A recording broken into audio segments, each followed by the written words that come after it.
जय हिंद दोस्तों, फिर से हम आ गए आपके साथ में लेकर के आवेश तथा विद्युत क्षेत्र का लेक्चर नंबर 2 फिजिक्स का 12वां क्लास का जो चल रहा था हमारे पास में, वो हम फिर से लेकर के आ गए हैं। और आज लेक्चर नंबर 2 मिलने वाला है। और पिछले क्लास में जो हम लोग पढ़े थे वो पढ़े थे आवेश क्या है, आवेश के कारण क्या है उत्पन्न होने का, और आवेश के गुण के बारे में पढ़े थे, है ना। तो इससे आगे हम लोग क्वांटीकरण तक पढ़ चुके थे। और एक बार आपको रिकैप करवाते हैं और उसके बाद हम लोग फिर से आगे चलेंगे। तो चलिए हम लोग देखते हैं, एक बार पीछे जो भी पढ़े हैं आवेश के बारे में उसको थोड़ा थोड़ा रिकैप करते हैं और उसके बाद हम लोग आगे बढ़ेंगे। तो पहले हम लोग पढ़े थे आवेश क्या है। तो आप पढ़े थे आवेश किसी पदार्थ का वह गुण होता है जिसके कारण से वो चुंबकीय बल और विद्युतीय बल का अनुभव करता है। आवेश उत्पन्न होने का कारण था इलेक्ट्रॉन का स्थानांतरण, है ना। इलेक्ट्रॉन का स्थानांतरण के कारण आवेश उत्पन्न होता है। आवेश का कुछ गुण पढ़े थे। आवेश कैसा होता है, आवेश का आप मात्रक पढ़ते क्या होता है, कूलम होता है ना। क्या होता है, कूलम होता है। इसका बीमा पढ़े थे एटी होता है, बीमा पढ़े थे एटी होता है। और एक मात्रक और पढ़े थे जिसका नाम होता है ESU। कितना होता है, एक कूलम बराबर 3 × 10⁻9 ESU के बराबर होता है। उसके बाद आप पढ़े थे आवेश में कि इसका कुछ गुण होता है, जैसे न्यूनतम आवेश एक इलेक्ट्रॉन के आवेश से कम नहीं हो सकता है, क्योंकि कम से कम एक इलेक्ट्रॉन तो आवेश जाएगा ना। उसके बाद आवेश का कुछ और भी गुण था, जैसे आवेश एक अदिश राशि है। हम लोग यहाँ तक पढ़े थे आवेश एक अदिश राशि है, इसको जोड़ा या घटाया जा सकता है, जोड़ा या घटाया जा सकता है। इसके बाद पढ़े थे ये कुल आवेश हमेशा संरक्षित होता है। कुल आवेश क्या रहता है, संरक्षित होता है, जिसे हम लोग आवेश के संरक्षण के सिद्धांत भी कहते हैं। और क्या पढ़े थे, इसका क्वांटीकरण संभव है, क्वांटीकरण, ठीक है, क्वांटाइजेशन। और इसका फॉर्मूला पढ़ते Q बराबर ± N पढ़े थे। उसके बाद हम लोग और भी फॉर्मूला देखे थे और भी गुण इसका देखे थे कि इसे हम लोग क्या कर सकते हैं, समान आवेश जो होता है, समान आवेश क्या करेगा, प्रतिकर्षण करता है, और असमान आवेश आकर्षण करता है। इतना हम लोग पीछे क्लास में डिटेल से पढ़ चुके थे आवेश के बारे में, ठीक है। तो चलिए अब नेक्स्ट क्लास को हम लोग पढ़ते हैं, जिसको यहाँ पर क्वांटीकरण के पीछे आपको छोड़ा गया था। आज क्वांटीकरण के आपके आगे बताया जाएगा। तो हम लोग का पहला जो क्वेश्चन है वो क्वांटीकरण पर आता है और बहुत इंपॉर्टेंट ऑब्जेक्टिव बनता है यहाँ से, यानी कि लगभग बार ये पूछा जा रहा है। तो पहला क्वेश्चन कहता है, क्वेश्चन ये है कि यदि किसी वस्तु को 1 कूलम का आवेश दिया जाता है, यानी कि एक वस्तु है तो उसको 1 कूलम का आवेश देते हैं, तो उससे निकलने वाले इलेक्ट्रॉनों की संख्या बतावे। क्या है, इलेक्ट्रॉनों की संख्या बताना है। तो सबसे पहले यदि आपको इलेक्ट्रॉन की संख्या वाला क्वेश्चन रहा है ना दोस्तों, तो आपको करना क्या, क्वांटाइजेशन का फॉर्मूला लगा देना है। Q बराबर क्या पढ़े हैं आप, Ne पढ़े हैं, लगा दिए Q बराबर Ne। कहता है किसी वस्तु का आवेश कितना दिया, 1 कूलम, यानी Q का मान कितना दिया, 1 कूलम, बराबर कहता दिया था तो उससे निकलने वाले इलेक्ट्रॉन की संख्या बताना है, मतलब N बताना है। कब, इलेक्ट्रॉन का आवेश आपको पता है 1.6 × 10⁻−19 कूलम होता है। ये कूलम से कूलम कट जाएगा, इधर बच जाएगा N, इसलिए N बराबर बच जाएगा 1/1.6 × 10⁻−19। इस -19 को आप ऊपर भेज देंगे, ये बचेगा 1/1.6 × 10⁻19 हो गया। इस पॉइंट को हटाइएगा, एक जीरो ऊपर चला जाएगा और ये बच जाएगा 10/16 × 10⁻19। इसको आप भागा कर लीजिएगा, इसका भागा करने पर आ जाएगा आपको 0.625 × 10⁻19 इलेक्ट्रॉन। ये आ गया आपका इलेक्ट्रॉन की संख्या, ठीक है। ये आ गया आपका क्या, इलेक्ट्रॉन का संख्या आ गया। यहाँ से ऑप्शन यहाँ पर ये नहीं रहेगा तो और भी ऑप्शन को हम लोग चेंज करते हैं। एक पॉइंट इधर चलिएगा, इसको लिख सकते हैं 6.25 × 10⁻, इधर से एक पॉइंट घट जाएगा यानी 18 इलेक्ट्रॉन। इसी को आप चाहे तो लिख सकते हैं 62.5, एक पॉइंट आप इधर बढ़ेंगे, एक इधर घट जाएगा पावर, 10⁻17 इलेक्ट्रॉन, और क्या 625 × 10⁻16 इलेक्ट्रॉन। इस डाटा को आप डायरेक्ट याद रखेंगे, जब भी आपसे कहा जाएगा कि 1 कूलम का आवेश देने पर निकलने वाले इलेक्ट्रॉनों की संख्या कितनी होगी, तो इतना होगा। ये चारों का चारों एक ही बात लिखा हुआ है, बस दशमलव का फेर है, इधर इधर किए गए हैं। ठीक है, चलिए ये आपका क्वेश्चन था किस पर, क्वांटीकरण पर। यदि कहता है 2 इलेक्ट्रॉन का आवेश देते हैं, 2 कूलम का आवेश देते हैं, तो क्यू का मान कितना रख देंगे हम लोग दोस्तों, 2 कूलम रख देंगे। ठीक है, ई का मान आपको पता है, बाकी एन निकाल लेंगे। चलिए हम लोग नेक्स्ट की ओर बढ़ते हैं, टॉपिक की ओर, जिस टॉपिक का नाम है विद्युत क्षेत्र रेखा एवं उसके गुण। समझने वाली बात है कि आखिर विद्युत क्षेत्र पहले समझिए, उसके बाद आपको हम समझाते हैं विद्युत क्षेत्र रेखाएं क्या होता है। सबसे पहले आप विद्युत समझिए, यहाँ विद्युत क्षेत्र समझिए। तो विद्युत क्षेत्र कहने का मतलब है ना, यदि आपको ये बात नहीं समझ में आ रहा है, आपको हम सिंपल सी बात बताते हैं कि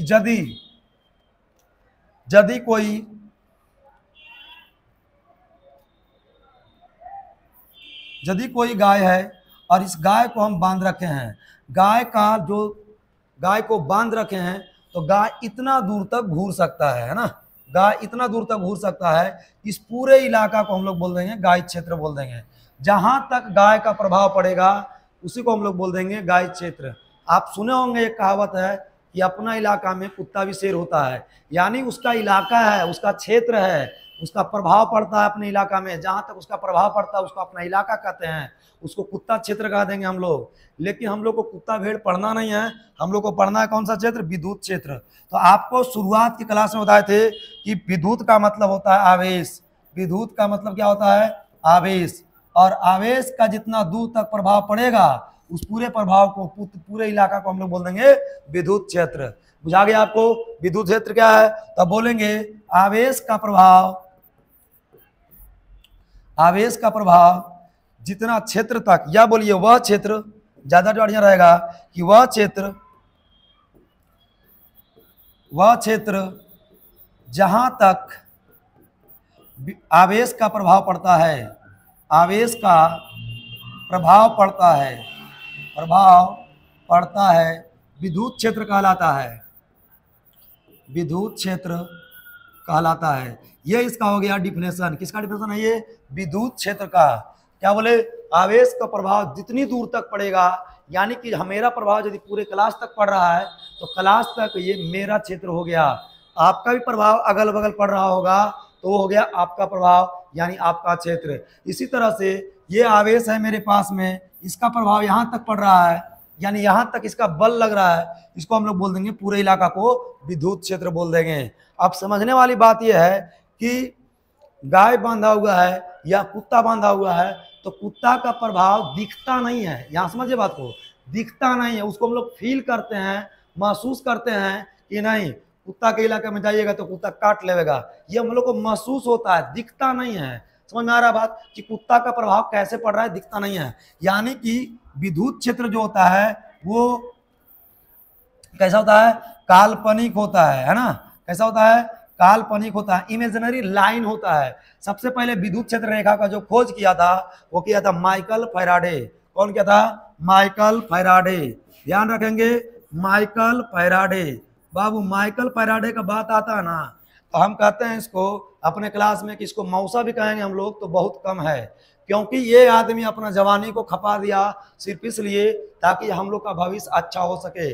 आप सोच के देखिए कि एक लौंडा 25-30 साल का है और 12 साल लगातार एक ही काम करते रहे, एक ही काम किया और उसमें भी वो असफल रहा। बाद में जब उसने अपने एक्सपेरिमेंट को फेंका तब जा करके पता चला कि सक्सेसफुल हुआ है। उसका नाम है माइकल फैराडे। आज माइकल फैराडे नहीं होता तो हमारा पंखा नहीं चलता। यानी विद्युत चुंबकीय प्रेरण का जो नियम दिया था माइकल फैराडे ने, वो 12 साल का मेहनत है दोस्तों। 12 साल बहुत लंबा समय होता है और हम लोग किसी भी चीज में बहुत जल्दी ऊब जाते हैं। आइए, ये था आपका माइकल फैराडे का थोड़ा सा हिस्ट्री के बारे में। जब हम लोग विद्युत चुंबकीय प्रेरण पढ़ेंगे उसमें आपको डिटेल से बताया जाएगा। तो अब जो हम लोग देखने वाले हैं वो देखने वाला है विद्युत क्षेत्र रेखाएं का गुण। तो चलिए उसको शुरू करते हैं। आइए, पहला गुण देखिएगा, कहता है कि गुण में ऐसा आता ना कि विद्युत क्षेत्र क्या है, विद्युत क्षेत्र की तीव्रता क्या है। तो ध्यान रखिएगा, विद्युत क्षेत्र की तीव्रता इज अलग चीज। विद्युत क्षेत्र की तीव्रता क्या है? बिल्कुल अलग है, लेकिन विद्युत क्षेत्र रेखाएं अलग है। तो विद्युत क्षेत्र रेखाएं कैसा होता है? काल्पनिक होता है दोस्तों। कैसा हो जाएगा? काल्पनिक हो जाएगा। काल्पनिक कहे तो एक इमेजिनरी लाइन है जिसको हम लोग देख नहीं सकते हैं। ठीक है, चलिए उसी तरह से जिस तरह से भूत होता है ना काल्पनिक, आता है तब पता चलता है, उसको चप्पल सुंघाया जाता है। आ गया ये, कहता है यह धन आवेश के लिए किसका और बाहर की ओर होता है। अब इसका मतलब यह है कि यदि ये कोई आवेश है, देखिए मेरे साथ में आप नोट्स बनाते चलेंगे, फिगर हम बना रहे हैं, आप बनाते चलेंगे। यदि कोई धन आवेश है तो इससे बाहर की ओर जाता हुआ प्रतीत होता है। कैसा जाता हुआ प्रतीत होगा? बाहर की ओर जाता हुआ वो प्रतीत होगा। एक भी लाइन अंदर की ओर नहीं आएगा, ध्यान रखेंगे, एक भी लाइन का एरो अंदर की ओर नहीं होनी चाहिए। यह है आपका विद्युत क्षेत्र रेखाएं का गुण का दूसरा गुण, जो है धन आवेश के लिए बाहर की ओर होता है। दिख रहा है? बाहर की ओर होता है। ठीक है, चलिए तीसरा गुण में है कि ऋण आवेश के लिए विद्युत क्षेत्र रेखा अंदर की ओर होता है। यह सब बात आपको याद रखना पड़ेगा। यदि कोई ऋण आवेश है तो उसमें विद्युत क्षेत्र रेखा अंदर की ओर आता हुआ प्रतीत होता है। अब देख लीजिए, अंदर की ओर आता हुआ प्रतीत हो रहा है, यानी कि उसमें देखिएगा तो आपको बाहर जाता हुआ प्रतीत हो रहा था, इसमें कहाँ आ रहा है? अंदर की ओर आता हुआ प्रतीत हो रहा है। फिगर साथ साथ बनाते चलेंगे।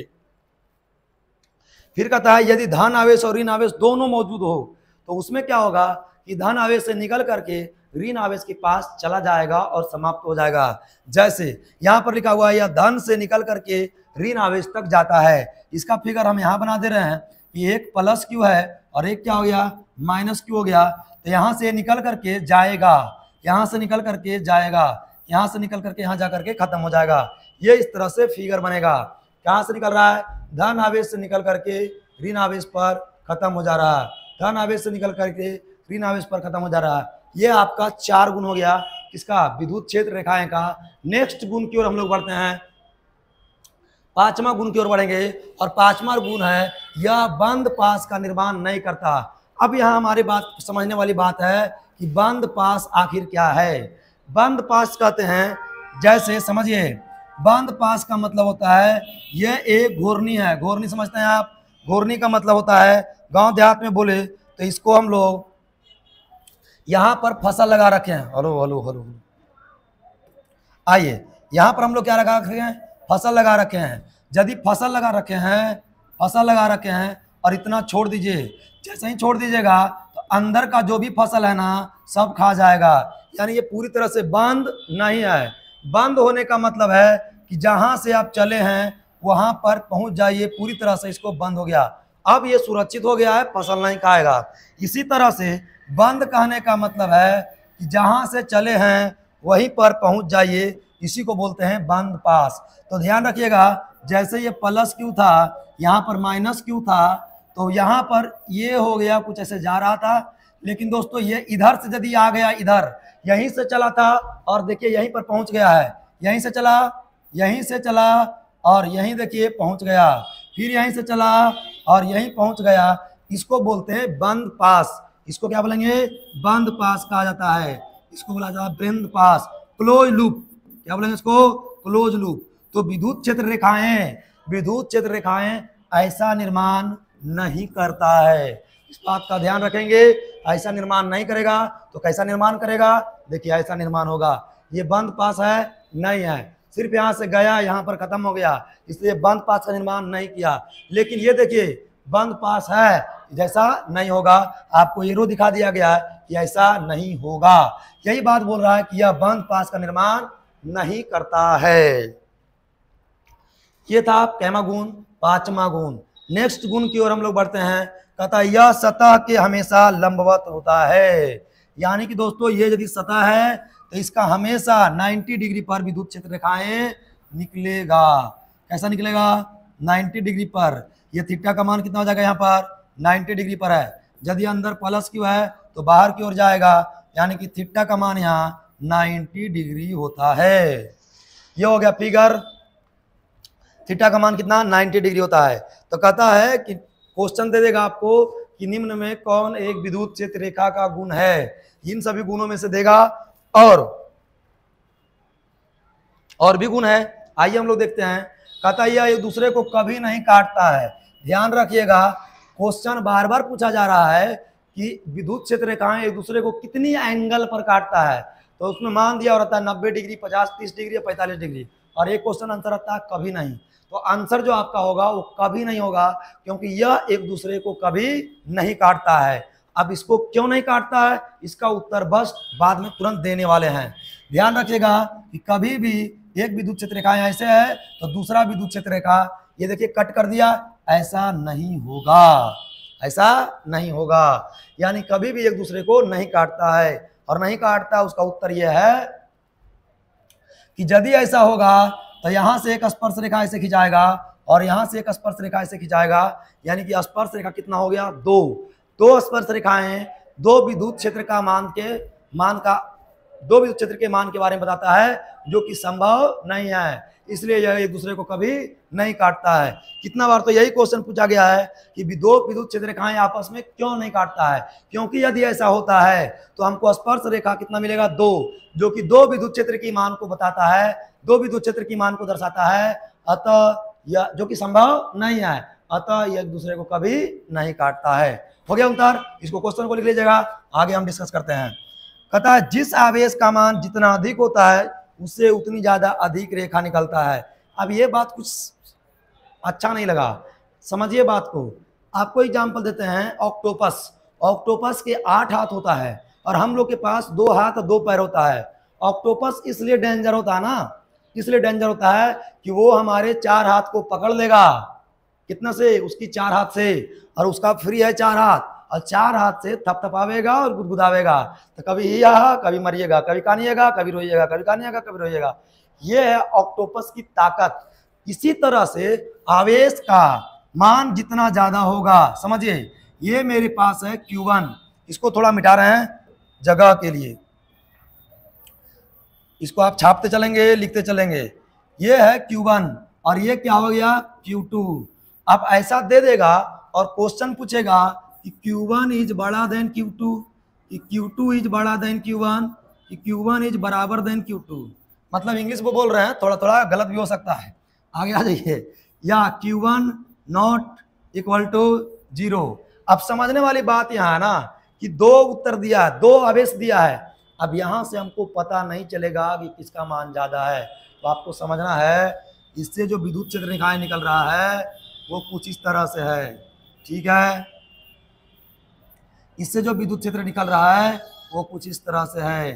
अब आपको देखना होगा कि इसमें टोटल कितनी विद्युत क्षेत्र रेखाएं हैं, इसमें कितना रेखाएं हैं, इसमें कितने रेखाएं हैं, 1 2 3 4 5 6, यानी टोटल यहाँ पर कितनी रेखा है, 6 रेखा है। यहाँ पर काउंट करिए 1 2 3 4 रेखा है। यानी कि जिस आवेश का मान जितना ज्यादा होगा, जिसके पास जितना ज्यादा हाथ होगा वो उतना मजबूत होगा, वो उतना प्रबल होगा। यानी कि यहाँ पर इसके पास 6 हाथ है और हम लोग के पास में 4 हाथ है, और ऑक्टोपस की बात करें तो 8 हाथ है, इसीलिए ऑक्टोपस हम लोग से मजबूत होता है। समझ में आया बात। यानी कि यहाँ पर जो बात होगा वो आवेश Q1 बड़ा होगा किससे, Q2 से, क्योंकि Q1 से निकलने वाली विद्युत क्षेत्र रेखाएं का मान ज्यादा है। चमक गया बात। ये था आपका गुण के बारे में, जिसको हम लोग बोलते हैं कौन सा गुण, विद्युत क्षेत्र रेखाएं के गुण। नेक्स्ट की ओर आइए, नेक्स्ट स्लाइड पर हम लोग चलते हैं, और जिसका नाम है विद्युत बल। बहुत मजेदार टॉपिक है यार, बहुत मजेदार है। इसी में हम लोग पढ़ेंगे कूलॉम के नियम में, गारंटी दे रहे हैं कूलॉम का नियम दिमाग में नहीं छपवा दिए तो आप चैनल पर नहीं आना, ये मेरा गारंटी है। चलिए सबसे पहले समझते हैं विद्युत बल। सबसे पहले नाम में बहुत कुछ रखा है, आप कभी भी ऐसा नहीं देखे होंगे कि टॉमी नाम का आदमी प्रधानमंत्री बन गया, पिट्टू कभी प्रधानमंत्री बन गया, कभी लौकुश प्रधानमंत्री बन गया, ऐसा नहीं होता है, क्योंकि नाम में बहुत कुछ रखा है। नाम सुने, डॉक्टर मनमोहन सिंह, नाम है भारी भरकम है राजा, इसलिए वो प्रधानमंत्री बना है। श्री नरेंद्र दामोदर दास मोदी, दिख रहा है भारी भरकम, इसीलिए उन लोग उतना बड़ा पोस्ट पर गया। नाम रखेगा पिट्टू, नाम रखेगा किट्टू, तो कहते पड़ेगा। आइए, नामे में कहा है विद्युत, और विद्युत का मतलब आपको क्या बताए हैं, आवेश। चमक गया। अब बल माने बल, यानी आवेशों के बीच लगने वाला बल को हम लोग बोल देंगे विद्युत बल। जब भी आप पढ़े नाम को बहुत गौर से देखें, नाम में बहुत कुछ छुपा रहता है। आइए, क्या बोल देंगे विद्युत बल का डिफिनेशन, क्या बोल देंगे, डिफिनेशन हो जाएगा, दो आवेशों के बीच लगने वाला बल को विद्युत बल कहा जाता है। क्या बोलेंगे, दो आवेशों के बीच लगने वाला बल विद्युत बल कहलाता है, विद्युत बल कहलाता है। इसे देखिए, विद्युत बल के बारे में जानकारी जो दिया था वो था कूलॉम चाचा, ठीक है, कौन था, कूलॉम। इसलिए अब जो हम लोग पढ़ेंगे, यहां से पूछता है कि विद्युत बल की जानकारी देता है, या बोलेगा इलेक्ट्रॉनों के बीच लगने वाला बल का जानकारी देगा, कौन देगा, कूलॉम चाचा, क्योंकि इलेक्ट्रॉन भी एक प्रकार का आवेश है और दो इलेक्ट्रॉनों के बीच, ये इसका भी आवेश है 1.6 × 10⁻⁻⁰ कूलम, आगे निगेटिव रहेगा, इसका भी आवेश है -1 पॉइंट, या चलिए 1 पॉइंट लीजिए, प्लस में मान को ले लीजिए, प्लस में सिर्फ मैग्नीट्यूड ले रहे हैं हम लोग, ठीक है, डायरेक्शन नहीं ले रहे, मैंने साइन को नहीं कंसीडर कर रहे हैं। ये हो गया, इसका मान भी कितना है, 10⁻⁻⁹ कूलम, इसके बाद भी आवेश है, इसके पास भी आवेश है, तो दो आवेशों के बीच लगने वाला बल होगा, कौन सा बल होगा, विद्युत बल, यानी इसी को बोलते हैं हम लोग कूलॉम बल। F माने फोर्स और C सा कूलॉम बल कहते हैं। यानी कि जब भी आवेश की बल की बात आएगा हम लोग कहेंगे, कौन सा नियम लगा देंगे, कूलॉम बल, ठीक है। अब आता है कूलॉम का नियम, क्या है, तो कूलॉम का नियम हम लोग नेक्स्ट लेक्चर में करेंगे, मजेदार से करने वाले हैं, क्योंकि कूलॉम का नियम आपसे 5 नंबर में पूछा जाता है कि कूलॉम क्या है, कूलॉम का नियम को लिखे एवं उसे सत्यापित करें एवं उसकी खामियों को लिखे, ठीक है। तो चलिए हम लोग मिलते हैं फिर से नेक्स्ट क्लास में।